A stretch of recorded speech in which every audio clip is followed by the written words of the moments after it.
Hello everyone, welcome to William and the Magic Box. Today on our show we are going to have Lee. Lee is from North Carolina in the USA, but he lives in Melbourne in Australia. So let's see what Lee has to say. Enjoy the interview. Good Hi, morning, Lee. How are you? I'm good. I'm trying to wake up. Thank you so much for taking the time on Monday morning for the interview. Oh my God, it's amazing. Thank you so much. No worries. Lee, tell me, where are you from? Originally, I am from North Carolina in the U.S. So I grew up in rural North Carolina, but I now live in Melbourne, Australia. So Oh, wow. big change. Big change Um, for sure. yeah, been here about 4 years. 4 years in Melbourne, 6 years overseas. So, And why Australia? well, I was living in New Zealand for a long time, which is basically next door, and it was slow. I liked New Zealand; it's very beautiful, but it was really slow, and so I decided that I'd give Melbourne a shot. I had some friends over here, Mhm. and came over. Instantly fell in love with the city, and decided it just worked out life-wise that I could come over and find work and settle in. So been here since. So you left the US very young. Yeah, so I was 24. What am I? Nearly 30 now. So I'd have been about 24 when I left the US. Yeah. I see. And so far, what's the best part of waking up in Melbourne in Australia? What's the best vibe of it? Good coffee.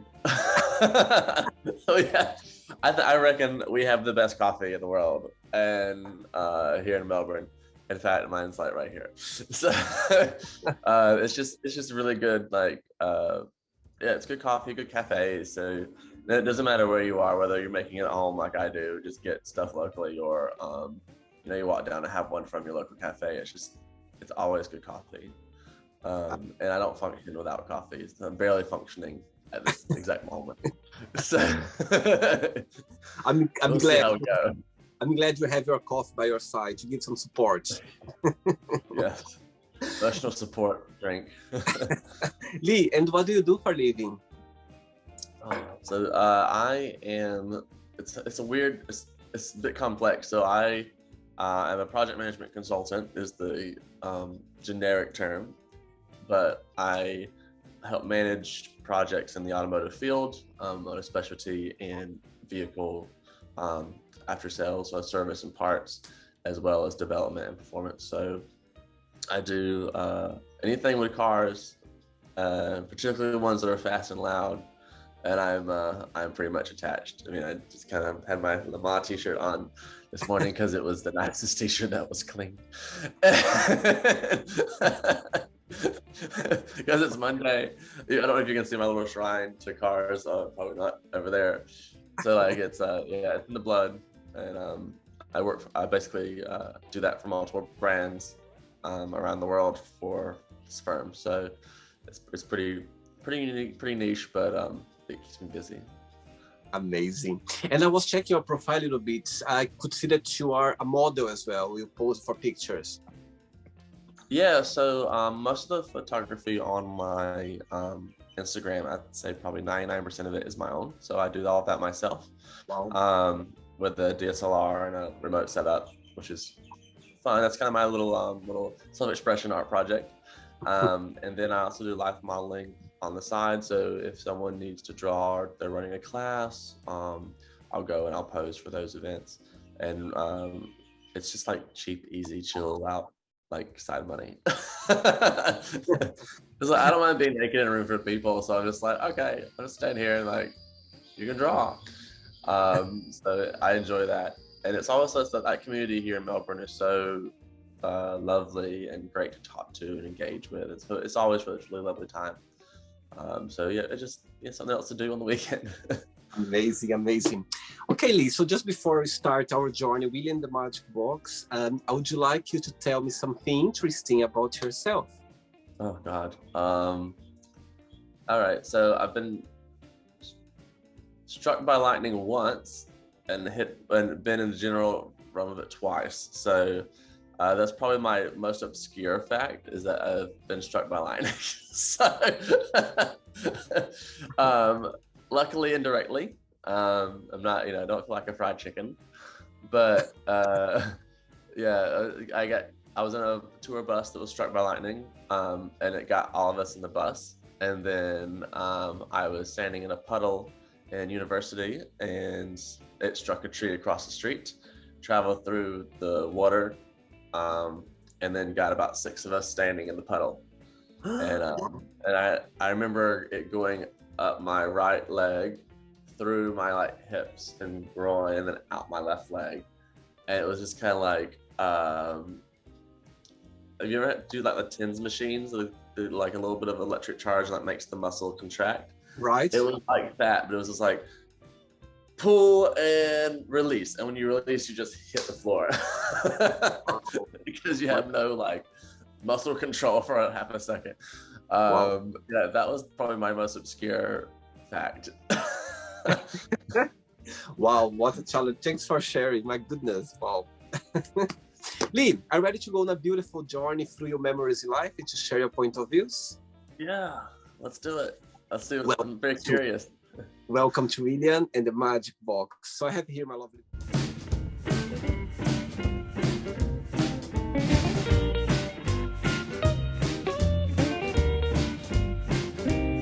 full of random fun questions, okay?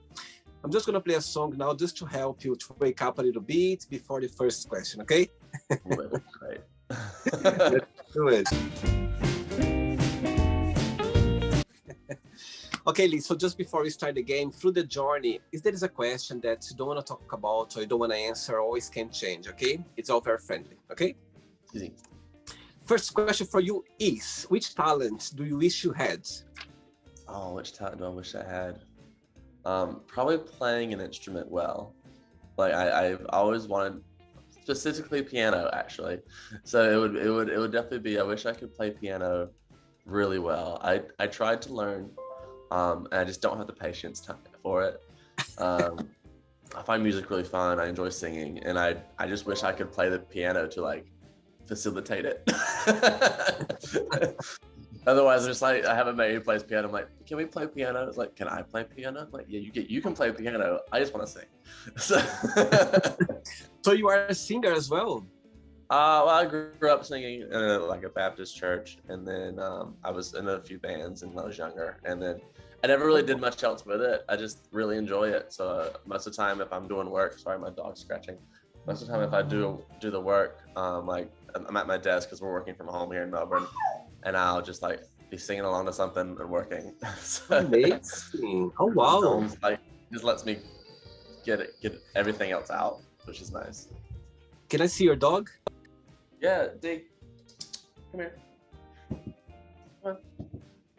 Come on. Come on. Big girl. Oh my God, it's beautiful. So this is Daytona. Thanks. Oh, good morning. Yeah, she's like, Dad, wake up. It's time to get going. So she is a 9-month-old Swiss Shepherd, and her name's Daytona after the racetrack. So. Oh my God, it's so sweet. Oh, sweet, beautiful. She's like, can we go?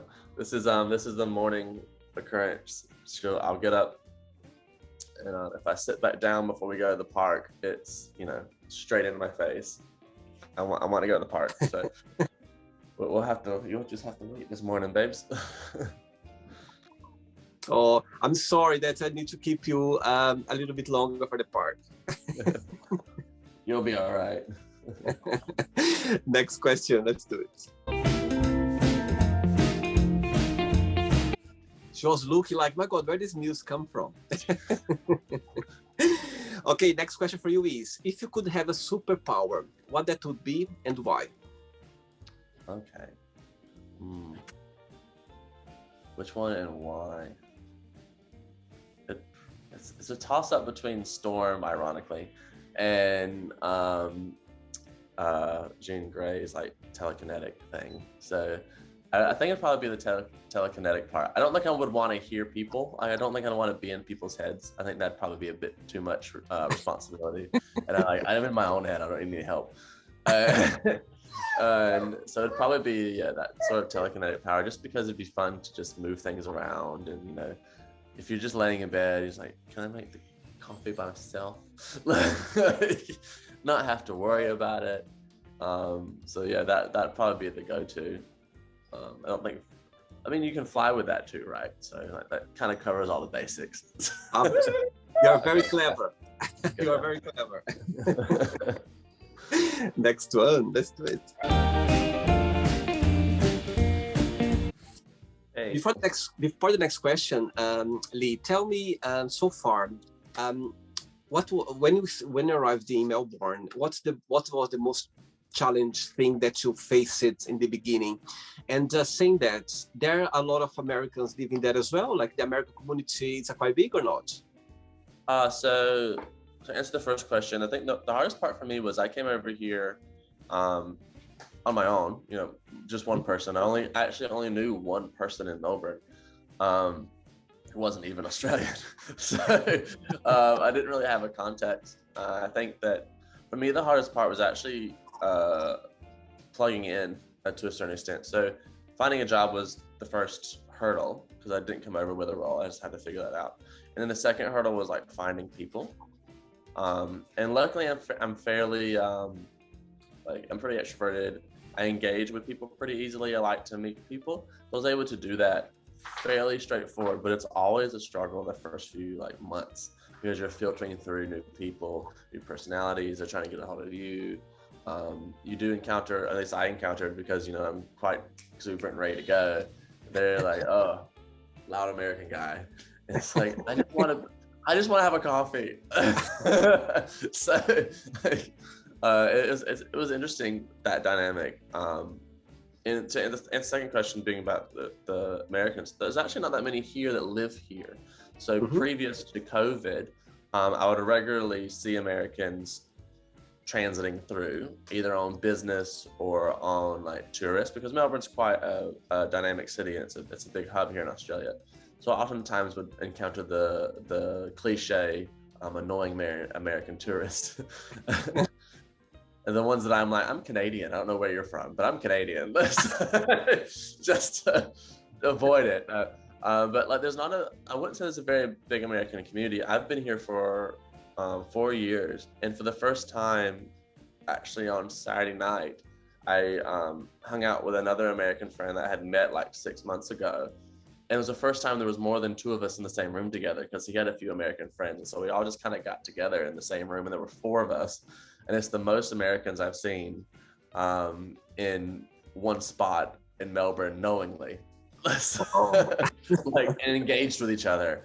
And I don't know what you'd call a gaggle of gay Americans. It wouldn't be democracy. It'd be something else really debaucherous. But I wouldn't say it's very big. It's not an American club or anything like that. And I think because our culture is so independent that we probably don't plug in with each other necessarily. I think we end up plugging in other things first. So yeah, we just don't really seek each other out. And we had this conversation actually on Saturday. We're like, oh, how many other Americans do you know? And all of us were like, none. We avoid them. And some of them pretend they are Canadian. Especially if you're loud and don't try to plug in. If you're not here for the rest of Melbourne, I'm just gonna sip my coffee and just.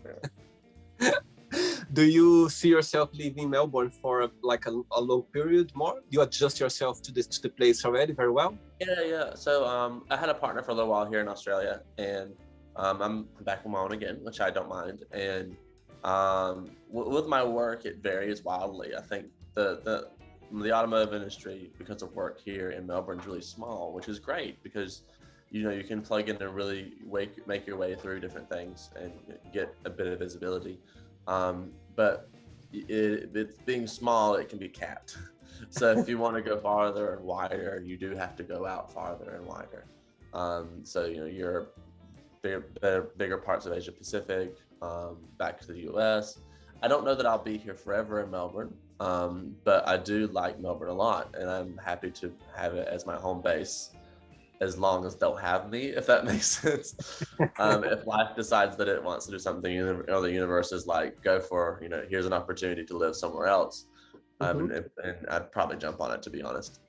I'm that kind of adventurous type anyway. So Very good. Next question for you is, tough question now. If your plane was going down, yeah, and you had the chance to call just one person to say goodbye, who that would be and why? Fuck. Who would I call? I think that I'm a bit screwy in the head. I think that I wouldn't call anyone. I think I just let it happen. Just because I think that in the moment I would be too panicked, or like I would just be like concentrating on whatever's happening next. But if I had to call someone, it'd probably be my sister. We're not super close, but I think that was the first person that kind of came to mind. Mhm. And a close second with mom, just because I do actually speak to mom fairly regularly. Well, when I say regularly, it's like once every 3 weeks. But I'm not the guy that calls mom every day. Like, good on you if you do, but like, we're on the other side of the world. Time zones are a thing. And but yeah, my sister, I think it's just because I probably like want to like word vomit at her for a good however long I have, and then give her the responsibility. As shitty as that sounds.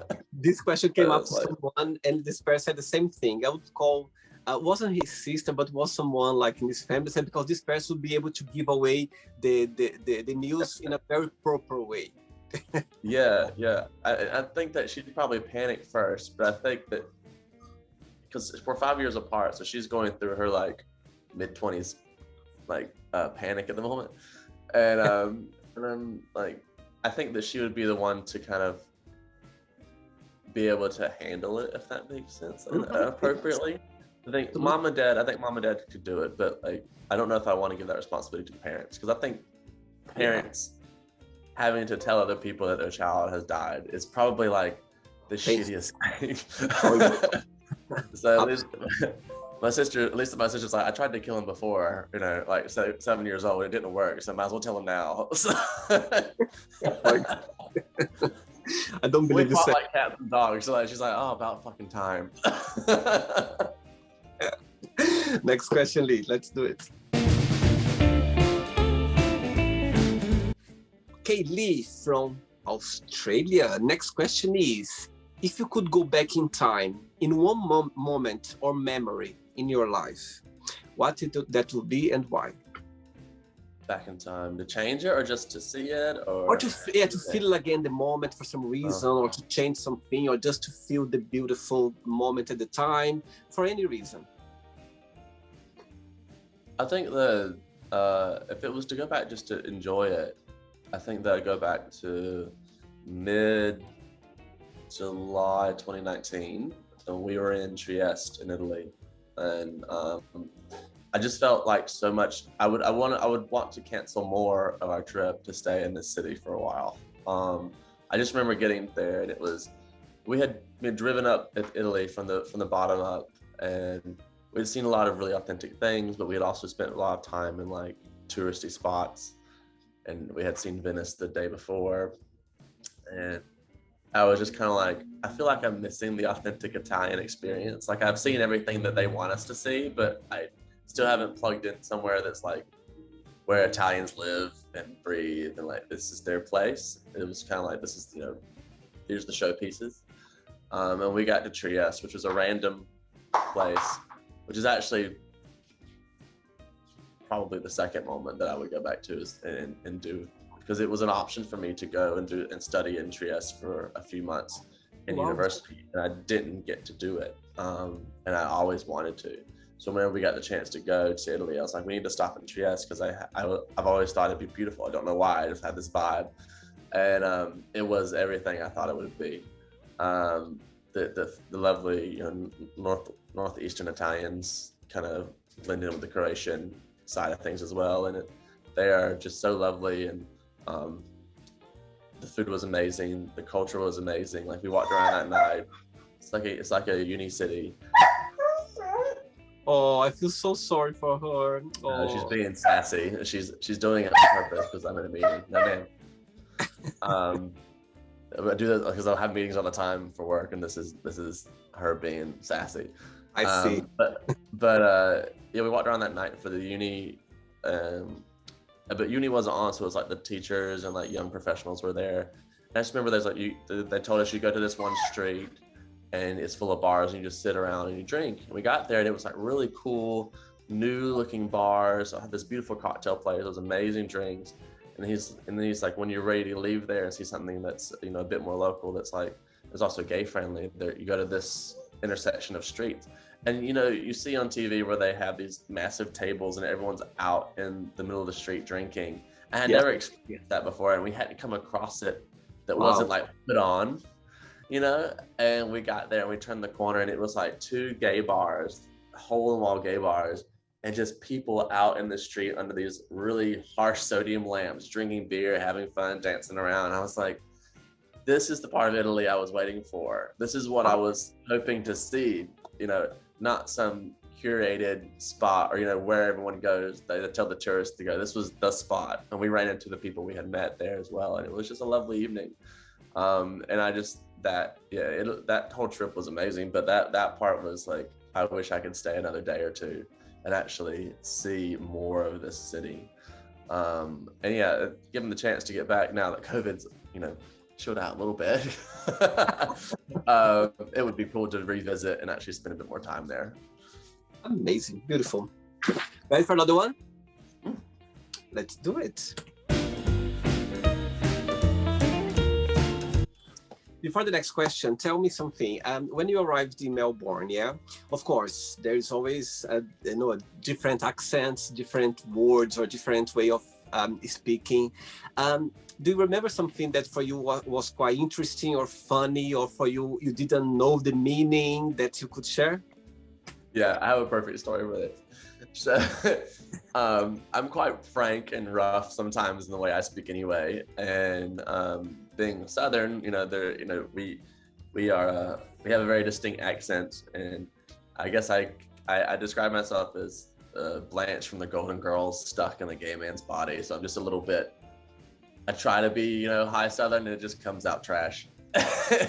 And I went to I was doing interviews, and we were talking, and, you know, I was in my proper attire. I looked great. I thought I was smashing the interview. And she's like, oh, when you encounter an issue or someone like gives you random problems and you just have to deal with it, how do you do it? And I didn't think anything of my answer. I was like, oh, I just beat it off. Just beat it off, water off the duck's back. Apparently that's not what that means in Australia. So they all kind of gave me a weird look, and I repeated the statement and moved on. And to me, beat it off means like you just beat it off your shoulder. You don't bother with it. It's just, you let it go. Yeah, that's apparently something you do in your own time here in Australia. And I was just like, I had no idea for months. Like, and I was so upset that I didn't get a second or a third interview, because it was my second interview. I was so upset, and I really wanted the role. I thought it was a perfect fit. And like, I followed up, and they never called me back. And then I was telling my friend, and I think I said it again about something later on, and my friend dying laughing at me. And I'm like, what? He's like, that means you're gonna go have a wank or masturbate. Like, that's not what that means. I was like, what do you mean that's not what that means? And then I was immediately flashed back to this interview. Oh, wow. I was like, I basically told them I was gonna go have a moment with myself when I had issues. And they must have thought I was just not taking it seriously. And I was being completely like innocent in the whole thing, which is unusual for me. So, it's just like, wow, I really screwed that up. It's good to know, people when you go to Australia, to Melbourne, be careful when you say beating off, okay? It can mean something. It's not the same, apparently. Beautiful. Right. Next question now. I would like you to answer with your best Australian accent. Joking, I'm teasing you now. Oh God. What So do you sorry think? if you're Australians watching. No, no, I'm just teasing you. I'm just teasing you. What do you think is a good age to start dating, and why? Oh God, to start dating. Oh. Um.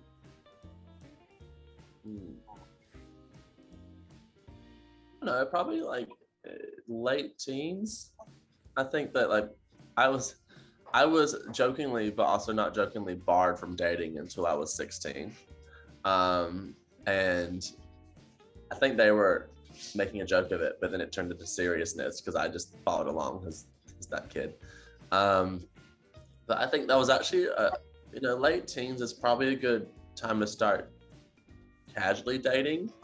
I think that there's a lot of experiences that I had in my late teens, early 20s, especially around like being in university or being in college. And I don't think that I would have had otherwise had I not been open to dating. And I came out around that time as well. So it was an interesting time.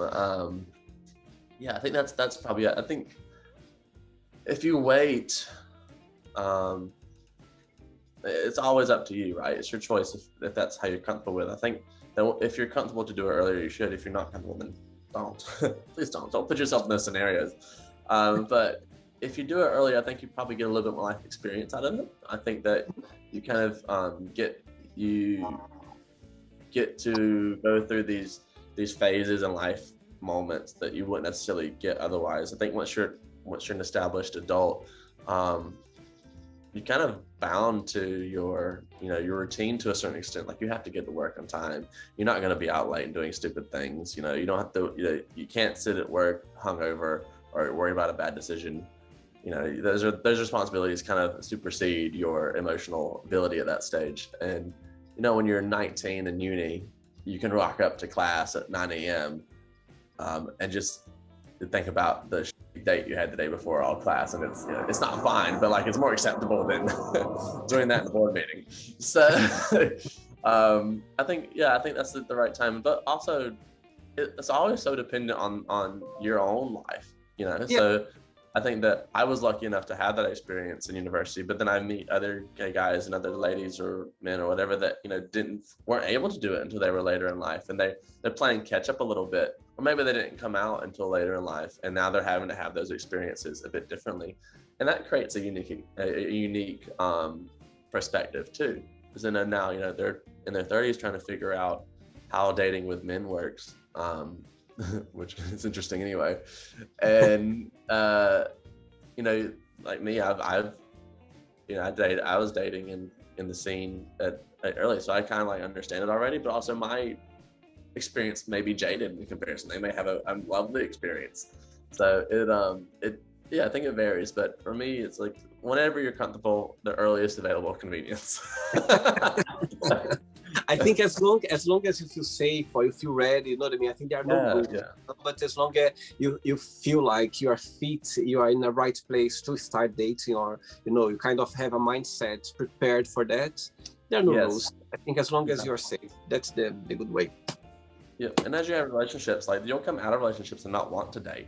Yeah. And like that's having that time off is part of the deal. So take the time off, and then when you're ready, go be a hub. 3 questions left for you. Let's do it. Lee, before the next one, as you say about being gay, how is your your opinion of being gay in Melbourne? It's safe, it's approachable, the gay community, they are supportive. What is your understanding about it? That's an interesting question. I haven't really thought about it. I think that the gay community in Melbourne is typical of a large city community. I think it has, it's large, but as the gay community is, it's not so big that people don't know people. Like I've been here for 4 years, and you kind of like you get used to the same faces, if that makes sense. Okay. So we have a few more now actually. So we have what I would classify as 3 main gay bars, and then we have a few like queer spaces too, which is really cool. So I live in a suburb called Collingwood, which is like an inner suburb just out of the CBD, on a drag called Smith Street. And Smith Street's kind of full of most of the gay venues. So you have a gay club, a gay pub / club. Like I'm pointing because there's literally like that right there. Yeah, just next door to you, just next door. Just literally, like you go out on the balcony and there's a drag bar. Yeah, like the dog goes out on Friday nights around 10 o'clock when the music starts playing. Like she knows, and she'll go out on the balcony and she'll stare and watch the drag show. Or she won't watch the drag show. She'll watch the people as they go in and out of the drag show. So there's the drag bar, which is what I would consider to be a queer space in Melbourne. So I would define a gay space as like that's historically where gay men would go, and a queer space is a bit more open, more accepting, because the gay community can be pretty closed off to other LGBT people sometimes. I think we don't do a very good job of that as gay men, as an overarching statement globally. And the queer spaces are places for people who are all over the spectrum. So there are several of those now in Collingwood as well, and we have a few in the southeast. I think the community here is pretty open. I find that I find the Australian community to be a bit emotionally dumb, in the sense that I find Australians in general to be difficult to connect with emotionally. And I think it could be a lack of just able to articulate their emotions, or a lack of understanding of how to deal with conflict sometimes. But that's just a cultural thing, I think. Whereas us Americans are like, we're gonna get in there, and they're like, "Whoa, mate!" So that there's that sort of moment. But the community itself is pretty good. I've been lucky enough to find a small group that's really nice. I think it in a big city like Melbourne, you can kind of get what you make of it, right? You can go everywhere from if you want to get tied up in a PVC bodysuit on Thursday night with some mates, there's some groups for you. If you want to go just have a chill date, there's some places for you. If you want to put on some heels, put on your best suit and run around, there's a spot there. If you want, to hang out with everyone else who's Botox to the gods, there's that group too. Like there's so many options in Melbourne, and for the most part, it's fairly chill. I think you always have your clashes or groups that you don't necessarily get along with, no matter where you are, but you can find a place here, and most of the venues are relaxed. That's the nice bit. I mean, particularly here on the north side of the city, where all the queer and gay spaces kind of exist. It's very much bring yourself. And I think a friend of mine actually said this to me very interestingly. He's from LA, and he was saying that some cities have this idea of like it's just this soul destroying city unless you're this certain person. And he's like, it's not that, it's your attitude, right? So if you come in and in your head, I'm arriving in this soul destroying city, you're going to have a soul destroying experience because that's what you're looking for. Whereas if you come in and you're like, I'm going to come in as me, or come in as the version of me that I am right now, and just try to find my people, or just try to enjoy myself, that energy or that mindset tends to allow you to connect with people, or at least find that same mindset. And I think you do it in smaller places. Like when I was living in Charleston in South Carolina, it was harder because the community is tiny. But here in Melbourne, where there's so many people and so many options, you will find them easily. You just got to put in the work. You got to come in with your open mind, put in your work, be willing to connect with new people. Just go have a coffee, go have a drink. You don't have to be the best friend tomorrow, and just see what happens. And I think Melbourne allows you to do that because it's so just smooth and relaxed. Amazing. Very good. Next question is, what made you laugh last time? What was the last thing that made me laugh? Yes. Oh God. Well, I like to laugh a lot. So, I like to find the humor in nearly anything. Uh-huh. I think the last time I laughed was probably last night, like hard laugh, and that was because I walked into the wall.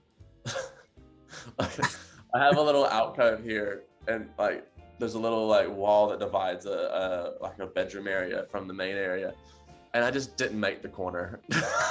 It just didn't make it, and I just walked square into it, and I just had to laugh about it. Beyond that, it was probably Saturday night. I went out with those American friends, and it was the first time I could crack jokes in reference to stuff from the US, and people get it, like ever. And that was just great.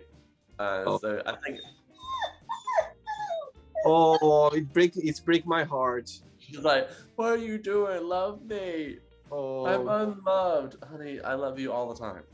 I promise we are finishing soon. Oh, She's all right. She's fine. This is her attention seeking moment. No, ma'am. Go away. I'm in a meeting. oh, Yes. very good. 2 questions left for you, Lee. Let's do it. Next question for you is, if you could have been a moment, event in history, which one that would be and why? Be at a moment or event in history.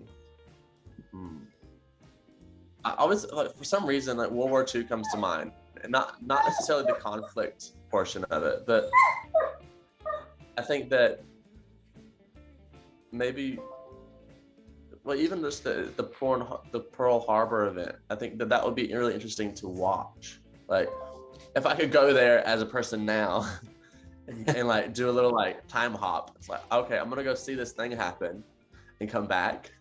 I think that something like Pearl Harbor would be really interesting, and just because of we have so little footage of it. Like we have footage and it's been colorized and all that sort of thing, but like that era of film was just not detailed. So I think it'd be cool to go back and kind of watch it live. As terrible as that sounds, something like that, and that general era, like the 40s was such an interesting time, the mid to late 40s, and how things were being produced, what life was like in the US at least. You know, really cool. I'm an aviation and car geek. The really cool like planes that were being made. Yeah, I think that would probably be about it. That sort of era, probably World War II events and large events. I don't really want to see the I want to see the Guam moment, because that just sounds like terrifying, booby traps and people's heads. Like, it's just hard pass. But but watching from a distance, ships getting bombed is nice. So like, that would be yeah, I think that'd be interesting to watch. Horrific in a way, but like interesting no less. Again, go in, see it, get out. Just for a moment, just to have For a moment. a little sneak to see a little bit, just to Yeah, see. exactly. Just the first 10 minutes. Ready for the last one? Yeah, let's go. Let's do it. Last question. But before the last question, Lee, tell me, of course, with the COVID crisis, yeah, what's the biggest positive impact that personally brought to your life, and what's the biggest negative impact that also brought along? So from the COVID events, probably the biggest. So we'll start with the bad and we'll end on a good one. Wait for that to go away.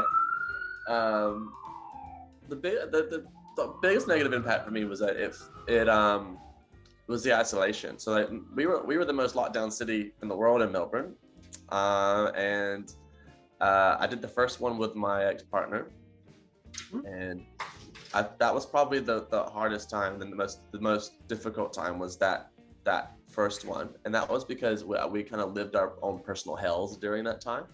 Like I went from working to not working to stuck at home by myself. Well, not by myself, but with someone.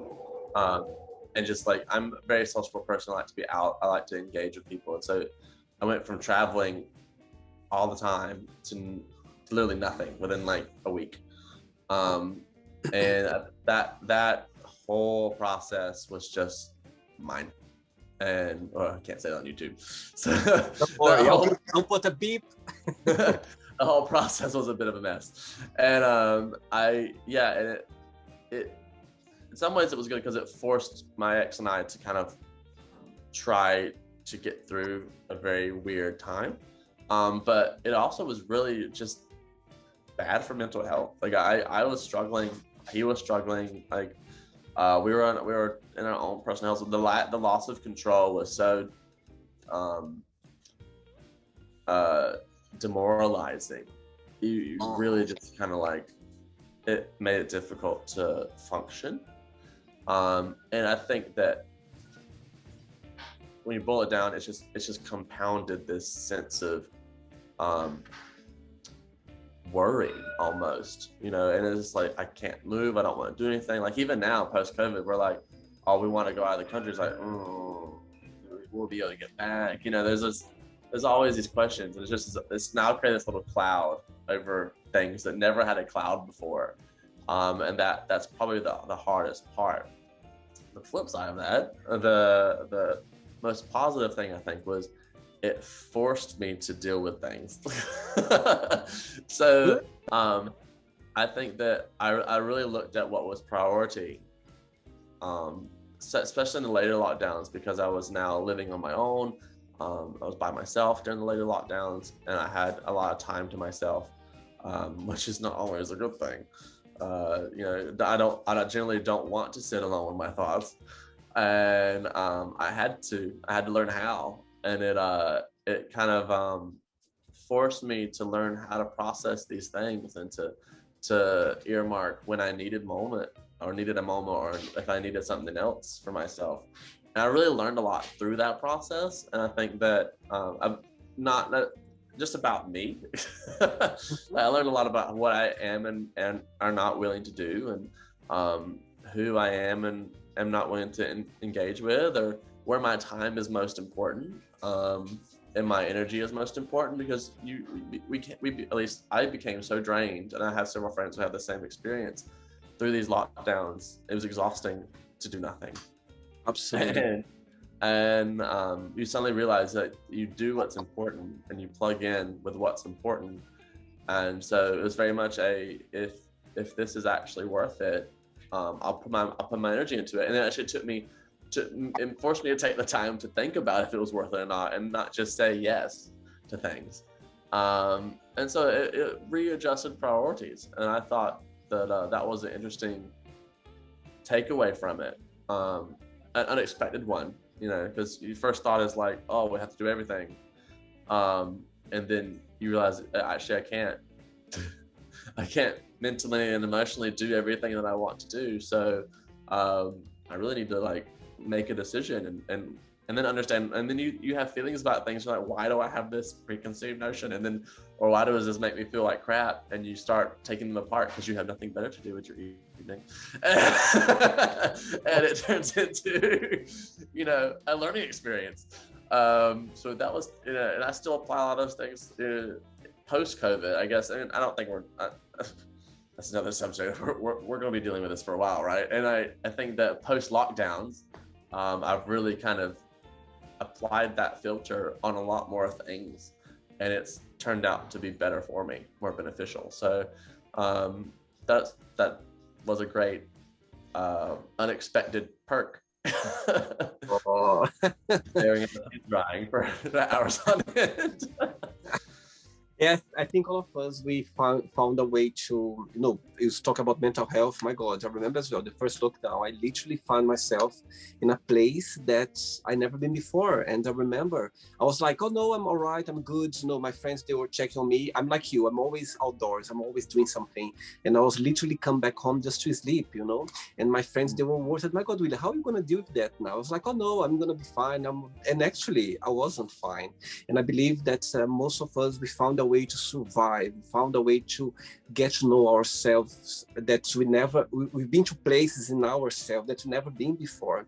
And I think that was important as well for us to get to know ourselves in a better way, get to know ourselves, our strength, our weakness, our, you know what I mean, points that you never thought about before, or think that we never touched before, because we didn't have time, we were too busy, we were doing things. But during that moment, we have no other option to run away. You are there with your own feelings, as you said, with your own thoughts. So you had to deal with that. You need to face it and to analyze and to understand and to, you know what I mean, it was there. I think that's the most. But I think all of us, we had those moments as well. I think the whole world, you're not prepared for that. So I think I totally agree. I totally understand your point, because for me personally as well, I found myself lost, literally lost. I was like, my God, what's happening? I didn't know what to expect, what the world would be after that, how things would go back to normal again. So I totally agree with your point. It's a lot of anxiety, and still it's trickling through, right? Because a lot of things are still changing. So absolutely, we're all kind of like. Absolutely. and look at a very positive way as well. I think I remember watching social media and also TV. People, they found a way to express themselves. They find a way to be creative. I remember people inventing things, you know, online, and connect with people online. That was pleasure to see. That was beautiful to see. At the same time as well, for example, this project came along in the darkest time of the COVID situation. And I think I'm so grateful in a way that I went through that as well, because maybe if I wouldn't face that challenge at the moment, maybe this beautiful project I'm working now wouldn't come along. So there's always both sides of, you know what I mean, of the coin, let's say. And I think we are living in a different world now, but we are still learning and preparing ourselves for this new world, let's say. See what happened, right? Yeah. Last question is, how would you describe a perfect friendship? How do I describe a perfect friendship? Interesting. I think about like the friends I've had the longest, and they're all very different. But the underlying, I think, like thread there is that we stay connected no matter where we are. We may not interact with each other every single day, but we stay connected. I have friends I've known for. I think looking at friendships, I think it's all about like a few common threads, right? So one of them is we're constantly engaged with each other, even if we're across the world from each other, or living next door, but we don't see each other every day. I mean, we don't talk every day, but we're always connected. Like we catch up, or we message each other, and we're on our minds. And we bring different points of view. Like I've had some really interesting debates with my friends, or thoughts, or like fights in some cases. It's just like, what is this? And bringing those different perspectives is important to me. Like I don't want friends who all think the same way I think. I think that a little bit of difference is great, because it allows me to see the world in a brighter viewpoint. I feel like I'm pretty open-minded anyway, but being able to then see it through a different lens is, I think, really important for us as human beings, because we can only see what we see, here. And everyone else sees it differently, so differently in some instances. And it's so cool to kind of plug in and hear their stories, and or have friends who are a little bit older, or friends who are a little bit younger, and kind of get a feeling for what they how they see things, or what their experiences were. Like one of my friends is about 10 years older than me, and he lived in London for 10 years, and he's like, oh, we did all this stuff in London, and like, oh, this and you hear these stories, and because of those experiences, he's got a perspective on his work in life in Melbourne. I have a perspective on transiting the globe and starting over a couple of times, and I have other friends who have lived in Melbourne for most of their years, and they have a different perspective. So it's all, I think that those are probably the best things, is to stay connected in whatever capacity it is, and listen to each other's perspectives, be willing to listen to each other's perspectives and learn from each other. And then have a good time, have a laugh. Like, if you're not willing to have a bit of humor and fun, if you can't, poke fun at each other, it's not gonna work. I think I look at our friendship group and I wonder if we're just constantly insulting each other, or if we're actually enjoy each other. I think that because we enjoy each other, we can constantly insult each other, and it works out. So I think it's like stay connected, learn from each other, and have a laugh. Those are the three things I think make up an ideal friendship. And because of those things, you end up making time. I think friendship is a safe place to be, for sure. That's what I think. It's not the end yet. Let's play now the word association game, okay? I'm going to give away some words, and you just tell one word that comes to your mind. Quick thinking, okay? Okay. So, I hope you are enjoying the interview. Before we do the word association game, don't forget to give a like, don't forget to share this video, and also don't forget to subscribe to our channel. Just click on the button right there. Thank you so much and enjoy the word association game. Family. Mom. Money. Oh. Okay. One word for love. Oh God, dog. One word for life. Laughing. Gotta laugh. How about sex? Oh. Yeah. Men. Say again? Men. Ooh. Politics. Over it. It's just over. It's overdone. Religion. Impartial. I think I just. Fear. Oh God, spiders. Friendship. Love and laughter. Love first. I think that was important. Desire. Success, actually, weirdly. Okay. Yeah. Regrets. That's interesting. I haven't done that in a while. What comes to mind? It's like, oh yeah, these things. One word for success. One word for success. Oh God. Desire came, but not like, not in like a physical way. I think like a drive is probably how I mean that. So like desire can mean, I desire that person, but like desire to do something, that's where that word comes from. So I think they're, weirdly for me, they're connected. I feel successful if I'm doing something, and I desire to be successful. So like it's like it's a weird combo I didn't expect to pop up. So just now. One word for wish. Home. I'm ready to go home. Oh. Must be home. Happiness. Dog. Tell me the one word for North Carolina. Warm. One word for New Zealand. Beautiful. Just beautiful. One word for Melbourne. Home. And the last one now, Australia. One word.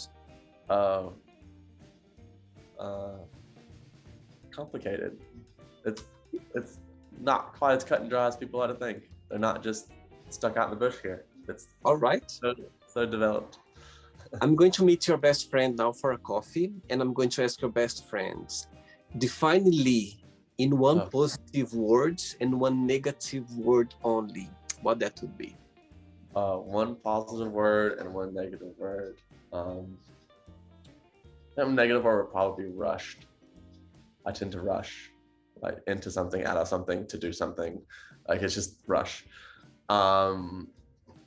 And positive word, I'd hope it'd be funny. I'd hope they find me like lighthearted and fun. Like I hope that people are, I have my storm cloud moments, but yeah, fun.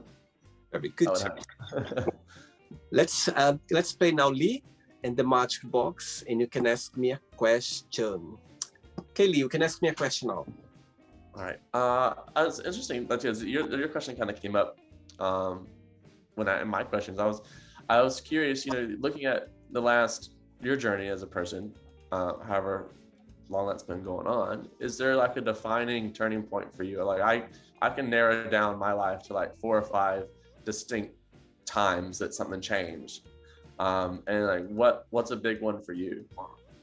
Good question. Love the question. When you were formulating the question, the first thing that came to my mind is when I was 19 years old, before that, I started studying English when I was 12 years old. I've always been fascinated about the language, and I always wanted to live in a country where the mother language is, where I could speak English every single day. Back in Brazil, we tend to go to America. We have this America dream, you know, South America, we have this thing of going to America. Long story short, I had the opportunity to live in Portugal, and I lived there for 5 years, and I've been living in London for the last 17 years now, 18. So the point where my life changed was when I turned 19 years old. I had the opportunity to go to Portugal, and saying that it was a moment in my life where everything changed, because first I was moving to a country that I didn't know anyone. Of course, they speak Portuguese there, but with different accents. I could understand, I think. Second of all, I was 19 years old, and I was going to the uncertainty. I didn't know what to expect me there. The only thing I knew is I need to find a job. I was going with a lovely, nowadays I'd call her my second mom, because she was the one who I went to Portugal. And this time in my life, Lee, was a turning point, because from there, you know, I had no plan B, you know, just plan A, because when I was back in Brazil, I was already living on my own. Like, I was studying to go to university, and but I knew my parents were 2 hours away by car, you know what I mean? So if I need something, they were there for me. But when I was in Portugal, there was no plan B anymore. It was just plan A. So I think for me, that was a moment in my life where I grown as a person. I became an adult. I became, I took a lot of responsibility. And when I look back, my God, I was 19 years old. When I look back, it's like, my goodness, with my age now, looking back, I go like, my God, I don't know if I would have the same strength that I did at the time. Because when you are 19, you know, you are discovering life. But saying that, I've been very lucky, Lee, that I have so many people that cross my life that, I call them angels. I call them angels because I'm so lucky that people, you know, when you look back in your life and you think about people that came in the right time, you know, they cross your path in the right time, and they still are part of your life as well. Saying that, I'm very fortunate, and I always be thankful for my journey, because I'm so fortunate to have people around me that they came from nowhere, because I didn't know anyone, and now I can call them my best friends. I can call them people that they always been part of my life. So yeah, answer to your question, not going on and on and on, it's about this moment where I left Brazil with all 19 years old. I think that for me was the moment where my life literally changed, and I'm so grateful that that happened, that I took the chance, and I was, this willpower, feeling, vibe that I'm so lucky, and I'm very grateful that that moment in my life I had this opportunity, and I took as a life of a life changing, and here I am living in a country where I can speak English every day, and doing something that's it's joy. It feeds my soul, connect with people around the globe. So that's my answer to you. Lovely. It's funny how life gets you there in the end, and having done the same thing you've done a couple of times. Luckily, once younger and then once older, and it's crazy. Yeah, it's a moment of like incredible self-awareness, because like you said, you show up and you don't have anything else. You can't call home. It's you and whatever decisions you make in the next however long, and your own determination and willpower. It's a make or break moment for you. And I think that experience for so many people, I think, helps. Most of my friends are expats or people who have traveled and lived elsewhere. And I think that's probably the common thread, is that going through that first hurdle of changing countries or changing lives, and just kind of like, do it. And it's so fascinating as well. It's so fascinating how life takes in a direction that you're not expecting. London was in my. I never thought one day living in London. Never thought about living in Portugal. And but one day I would like to write a book about it. How everything got together. You have no idea, Lee. One day I'll meet in person. We're gonna have a long talk and I'll explain, because it's so fascinating when I look back. Said, my goodness, it's when you try, when you know what I mean. Never anything can happen if you really believe me. Trust me. I can tell. Everything's possible in life. I can literally tell that, because I came from, from a place that I didn't have support, that I could pay my tickets. I couldn't have any money support, but I was so, you know what I mean, my intuition, my drive, I was so much believing in that moment that I wanted to do it. It's incredible, amazing what we can do if we focus, if you believe it, if you feel it, if we, you can go anywhere, you can do anything if you put your mind in this, It's not easy, it's never gonna be, but it's not impossible. It's not impossible, for sure. Definitely not impossible. Lee, did you have a good time? I did, thank you. That's great. Thank you for the invitation. It is such a random thing. I get another random, crossover, right? And it's really cool. I think this is a really interesting project.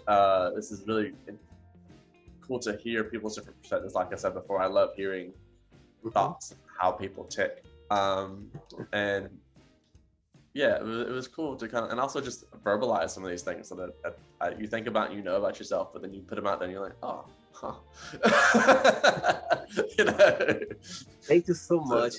It's so I feel so talking to you and see your journey as well, and see how much you have this beautiful personality of being so approachable, and this smile like all the time, and this positive vibe. I think it's the world likes that. I think people, they like to connect with other people, and you are approachable, and I think it's so nice. I didn't know you were from America. I thought you were Australian, and when you started the conversation and you said you were from America, I was like, oh my god, that's going to be interesting, because it's so nice to see. I could see myself, you know what I mean, this journey, like being brave and have this way of like going after your opportunities in life. It doesn't matter where, it doesn't matter, it's just go for it. So yeah, thank you so much for taking the time. I really appreciate it. I'm glad we connected. Yes. But before you go, if you can share a positive message or a positive quote, something that inspires in life. Yeah, so it's actually tattooed on my leg. Show me. I'm joking. I'm joking. It's there. It's just kind of like, it's all in there. But it's on my Instagram. It's everything is all but some things are on my Instagram. The quote, the long version of the quote is, money, power, talent, and control can all be limited, but the imagination is an unrivaled infinity. And it was just a reminder that like you're not limited. Your limitation is physical. That's it. And even then, if you can imagine a way around it, what then? And so just too long to tattoo all the way around. Let's have a full leg moment.